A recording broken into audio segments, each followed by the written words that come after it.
গাধাকে সৃষ্টি করার পরে সৃষ্টিকর্তা বললেন, তুই আজীবন কঠোর পরিশ্রম করবি, অন্যের বোঝা বয়ে বেড়াবি, তোর মাথায় কোনো বুদ্ধি থাকবে না, তোর আয়ু দিলাম 50 বছর। গাধা, সে কি, এত কষ্ট করে আমি এত দীর্ঘদিন বাঁচতে চাই না, দয়া করে আমার আয়ু কমিয়ে 20 বছর করে দিন। সৃষ্টিকর্তা, যা, তাই দিলাম। কুকুরকে বললেন, তুই হবি মানুষের সবচেয়ে বিশ্বস্ত বন্ধু, কিন্তু মানুষের উচ্ছিষ্ট খেয়ে বেঁচে থাকবি, তোর আয়ু হবে 30 বছর। শুনে কুকুর বলল, দয়া করে একটু শর্ট করে এটা 15 করুন, এতদিন বাঁচতে চাই না। এইবারও রাজি হয়ে গেলেন। এরপর উনি বানরকে বললেন, হে বানর, তোর একমাত্র কাজ হবে লাফিয়ে লাফিয়ে এক গাছ থেকে আরেক গাছে যাওয়া আর তামাশা দেখিয়ে মানুষকে বিনোদন দেওয়া। তোর আয়ু দিলাম 20 বছর। সে আবেগে কেঁদে বলল, দিবেনি যখন 10 বছর দেন, আমি এত বড় জীবন দিয়ে কি করব?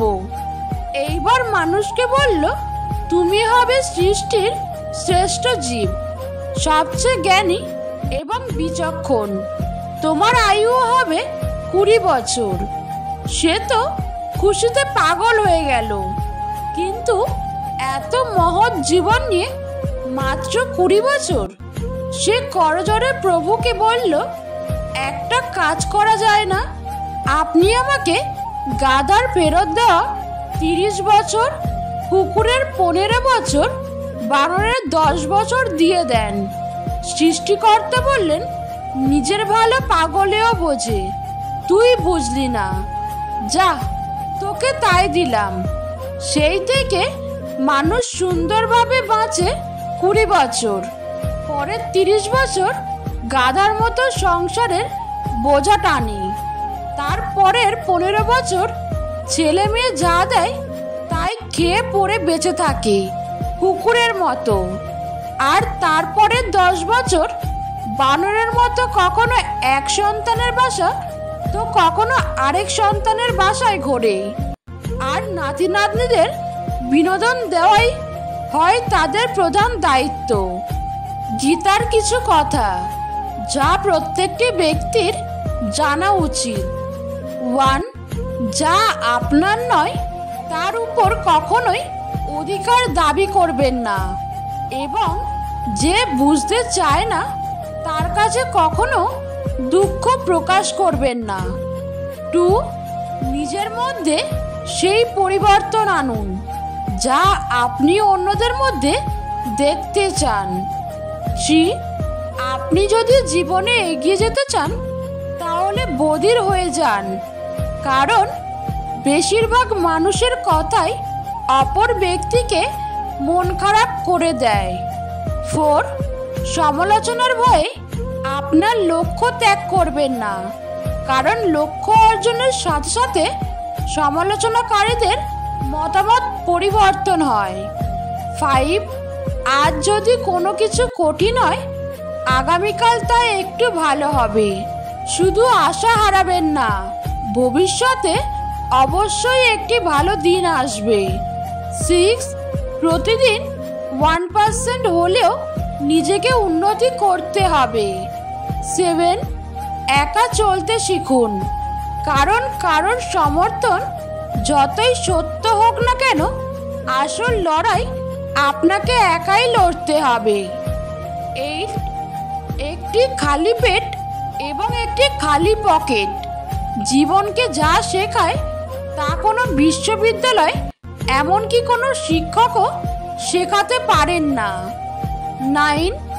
জীবনে অর্থের পাশাপাশি আপনাকে অবশ্যই ভালো আচরণও উপার্জন করতে হবে, কারণ 4 কোটি টাকা শ্মশানে যায় না, আপনাকে ছাড়তে আসবে মাত্র 4 জন, তাই ভালো আচরণ রাখুন। 10. আপনি যতই দামি গাড়িতে যান না কেন, শেষ যাত্রাটা শুধু বাঁশেরই করতে হয়, এটা এটাই জীবনের আসল সত্য। 11, জল গাছকে তার সারা জীবন দিয়ে বড় করে। সম্ভবত সে কারণেই কাঠকে জল ডুবতে দেয় না। 12, সর্বদা এমন লোকেদের সাথে থাকুন যারা আপনাকে সাফল্যের দিকে নিয়ে যাবে। 13, আপনার সাফল্যে আপনার পরিবার ছাড়া অপর কেউ খুশি হয় না। এটি হলো কটু সত্য। 14, প্রেম তো একটি মন গড়া জিনিস। প্রকৃত কোনো কারণ ছাড়া কেউ তোমার বন্ধুও হয় না।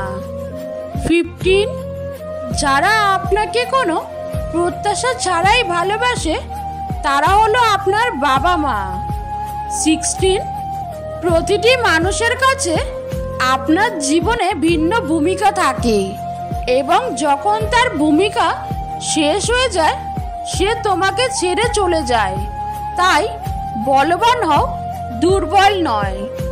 নিউটন যে সূত্রগুলো দিতে ভুলে গেছেন। 1, লাইনের সূত্র। যখন আপনি তাড়াতাড়ি সামনে এগোনোর জন্য একটা লাইন ছেড়ে অন্য লাইনে দাঁড়াবেন তখন ছেড়ে আসা লাইনটা আপনি পরে যে লাইনে দাঁড়িয়েছেন তার চেয়ে দ্রুত এগোতে থাকবে। 2, টেলিফোনের সূত্র। যখন আপনি কোনো রং নাম্বারে ফোন করবেন তখন কোনো এনগেজ টোন শুনতে পাবেন না। 3, গ্যারেজের সূত্র। গ্যারেজে কাজ করতে করতে যখন 2 হাত একদম কালি ঝুলিতে ভরে যায় ঠিক তখনই নাকের ডগাটা চুলকায়। 4, বাথরুম সূত্র। জল ঢেলে সারা শরীর এবং চুল একদম ভিজিয়ে ফেলার পরপরই ফোনটা বেজে উঠবে। 5, কারণ দেখানোর সূত্র। যখনই আপনি আপনার সিনিয়রকে দেখাতে যাবেন কম্পিউটারটা ঠিক মতো কাজ করছে না তখনই দেখবেন সেটা ঠিক কাজ করছে। 6, চুলকানির সূত্র। শরীরের সেই স্থানের চুলকানি সবসময় বেশি তীব্র হয় যে স্থানে হাত পৌঁছানো বেশি কঠিন। 7, কফির সূত্র। যখনই 1 মগ গরম কফি হাতে নিয়ে আপনি আরাম করে খেতে বসবেন ঠিক তখনই বস আপনাকে ডেকে পাঠাবে কোনো জরুরি কাজ করে দেওয়ার জন্য। 8, দেখা হওয়ার সূত্র। স্ত্রীর সঙ্গে শপিংয়ে বের হলে এমন একজন বন্ধু বা বান্ধবীর সঙ্গে আপনার দেখা হবে যাকে আপনার স্ত্রী দু চোখে দেখতে পারে না। 9, মিথ্যা বলার সূত্র। অফিসে দেরি হওয়ার কারণ হিসেবে মিথ্যা বলুন গাড়ির টায়ারটা রাস্তায় পাংচার হয়ে গিয়েছিল। ঠিক পরদিন সকালে অফিস যাওয়ার সময় টায়ারটা পাংচার হয়ে যাবে। 10, কেনাকাটার সূত্র। দোকান থেকে কোনো কিছু কিনে খুশি মনে ফিরতে গেলে দেখবেন অন্য একটা দোকানে একই জিনিস আরো কম দামে বিক্রি হচ্ছে। 11, বীমার সূত্র। যে দুর্ঘটনার আশঙ্কায় বীমা করবেন ধরে রাখুন সেটা ছাড়া বাকি সব দুর্ঘটনা আপনার জীবনে ঘটবে। 12, দরজা খোলার সূত্র। দরজা খোলার সময় আপনার একটা হাতে কোনো জিনিস ধরা থাকে তাহলে দরজার চাবিটা থাকবে যে হাতটা খালি ঠিক তার বিপরীত দিকের পকেটে। 13, দরকারের সূত্র। বছরের পর বছর পড়ে আছে বলে কোনো জিনিস ফেলে দিলে দেখবেন ঠিক পরের সপ্তাহেই জিনিসটা আপনার দরকার। 14, কলিং বেল বাজার সূত্র। বাড়িতে যখন একা থাকবেন এবং ঠিক যখন বাথরুমে বসবেন তখনই কলিং বেলটা বেজে উঠবে। 15, ডাক্তারের কাছে যাওয়ার সূত্র। শরীর খারাপ লাগার সঙ্গে সঙ্গে ডাক্তারের কাছে যান। চেম্বারে পৌঁছানোর সঙ্গে সঙ্গে ডাক্তার দেখানোর আগেই শরীরটা ভালো হয়ে যাবে। কিন্তু না গিয়ে ঘরে বসে থাকুন, কিছুতেই শরীর ভালো হবে না। যা ঘটে গেছে তা নিয়ে চিন্তা না করাই ভালো। যা ঘটতে পারে তা নিয়ে প্রস্তুতি নেওয়াটা বেশি জরুরি। ভবিষ্যৎ নিয়ে যখন চিন্তা করি তখন সর্বপ্রথম মৃত্যুর কথা স্মরণ হয়, কারণ এটাই নিশ্চিত ভবিষ্যতেতে কোনো সন্দেহ নেই। কাউকে এমনভাবে কষ্ট দিতে নেই যাতে করে সেই মানুষটার ঠোঁটের কোণে হাসি, তার চোখের কোণে পানি থাকে।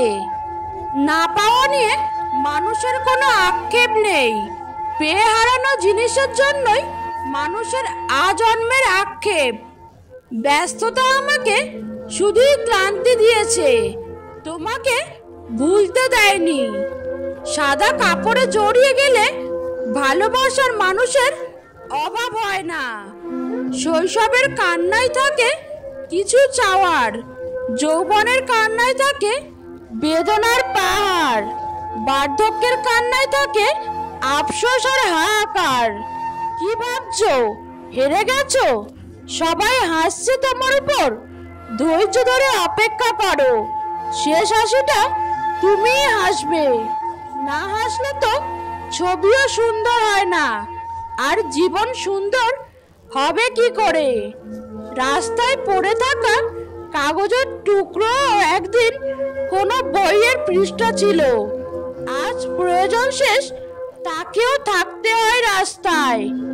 সৌন্দর্য জিনিসটা চেহারার চেয়ে বেশি থাকে কথায়, চিন্তায়, চেতনায়, আদর্শে, ব্যক্তিত্বে। যার মানসিকতা সুন্দর তার সবকিছুই সুন্দর। তাই চেহারা সুন্দর হওয়ার চেয়ে মন মানসিকতা সুন্দর হওয়া অনেক বেশি জরুরি। বাবা নামক বটগাছের ছায়া যার জীবনে নেই, তার সবকিছু থেকেও জীবন অসম্পূর্ণ। পৃথিবীর বুকে একমাত্র স্বার্থপর প্রাণী মানুষই, যে নিজে ভালো থাকার জন্য অন্যকে কষ্ট দিয়ে যায়। মানুষ যখন অবহেলা করতে শুরু করে তখন এক ধরনের সস্তা বাহানা খোঁজে, যার নাম ব্যস্ততা। বর্তমান সময়ে কারো সাথে মন খুলে কথা বলতেও ভয় লাগে। সবাই ভালো ব্যবহারের যোগ্য হয় না। মাঝে মাঝে সে যেমন, তার সাথে তেমন ব্যবহার করা উচিত। এটা অসভ্যতা নয়, প্রয়োজনীয়তা। যে মানুষটা অপেক্ষা করতে জানে তার কাছে একদিন না একদিন সব কিছুই ফিরে আসে। কিছু মানুষ আমাকে পাথর ভেবেই হয়তো আঘাত করে, তারা ভুলেই যায় আমিও একজন মানুষ। আয়নার কাঁচ যদি ঝাপসা থাকে নিজের মুখটা স্পষ্ট দেখা যায় না, তেমনি মনটা যদি পরিষ্কার না থাকে কাউকে আর ভালো মনে হয় না। আবেগের বশে কারো ভুলগুলো জীবনকে বহুদিন পর্যন্ত ভোগায়। ভালো বই আর ভালো মানুষ তাড়াতাড়ি বোঝা যায় না, সেটাকে পড়তে হয়, তবেই ভালো করে বোঝা যায়। ভেবে দেখেছি অবশেষে মুখোশধারীরাই ভালো থাকে দিন শেষে। যে মানুষটা একবার বদলে যায় তাকে আর আগের মতো করে পাওয়া যায় না। যদি মনে হয় তুমি সব হারিয়ে ফেলেছো, তবে মনে রেখো গাছেরাও তাদের পাতা হারায় প্রতি বছর, তবুও দাঁড়িয়ে থাকে আগামীর শুভ দিনের অপেক্ষায়। কেউ তোমাকে পরিকল্পিতভাবে ধীরে ধীরে জীবন থেকে সরিয়ে দেবার আগে নিজে থেকে সরে যাও। বিশ্বাস করো, কষ্ট অনেকটা কম হবে। কারো লাথিকে লাথি হজম করা যায়, কিন্তু কেউ মন নিয়ে খেলা করলে সেই কষ্টটা হজম করতে সত্যিই খুব কঠিন হয়ে যায়।